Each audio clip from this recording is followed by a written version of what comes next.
Good evening and welcome to follow the news on SBC. A lot of sand and other debris from the beach at Northeast Point has been washed ashore on the road following high tides and strong winds yesterday. Its intensity was noticeable, mostly opposite the rehabilitation center. Since this morning, a private contractor, MRN contractor, has been working to clear the sand off the road to allow the proper flow of traffic. The intensity of the waves early yesterday evening created a traffic jam in the area where some vehicles were even forced to turn back. The Ministry of Transport has announced the appointment of Sonny Payet as the new Chief Executive Officer for the Seychelles Ports Authority effective today for a mandate of 3 years. The appointment was made by President Wavell Ramkalawan upon the recommendation from the Ministry of Transport and the agreement of the SPA's Board of Directors. Mr. Payet is a qualified civil engineer with lengthy experience in construction, projects and port matters. He will be replacing the outgoing CEO, Ronnie Brutus, whom the Minister for Transport has personally thanked for his worthy contributions over the past few years. The Fire and Rescue Services Agency successfully rescued an injured visitor who fell in a ravine at Osbonne Carré on La Digue yesterday. The rescue operation was ongoing since midday, and the 56-year-old lady from Slovakia was finally transported to the hospital at around 10 p.m. in the evening.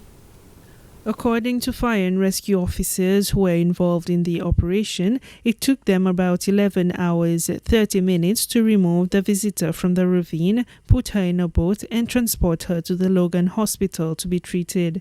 The officers faced a difficult terrain as the area has many rocks and is not easily accessible by land. The current weather condition with passing rain and strong winds made the rescue operation even more difficult and hazardous. The agency had to seek assistance from various partners to be able to bring the injured visitor to safety. Upon rescue, the visitor was complaining of pain in her knee and shoulders. One of the first Seychellois to work in the conservation of the environment, Antonio Constance, better known as Mazarin, has passed away. The late Mr. Constance has worked extensively on the outer islands together with scientists researching the various species of turtles and birds. Mr. Constance Mazarin was 87 years old. Several streets and roads in Victoria have officially changed their names. The initiative was taken by President Wavell Ramkalawan in 2020 when he announced the creation of a committee that was going to review the names of all the roads in Victoria. The new names can now be seen on blue plaques written with white fonts. Most of the streets that have had their names changed had a direct link with the events that happened in 1977 after the coup d'etat. Some of those streets are the 5th of June Avenue, which has changed to Constitution Avenue. Liberation Road is now French Shanghim Road. Church Street, Rue Félix Paul, and Francis Rachel Street has been divided in two. One side named Rue Pierre de Possession and the other side of the road, which passes along the National Library, becomes the Place Antoine Abel. To mark World Health Workers' Day, the Ministry of Health held a tribute ceremony to honor its employees.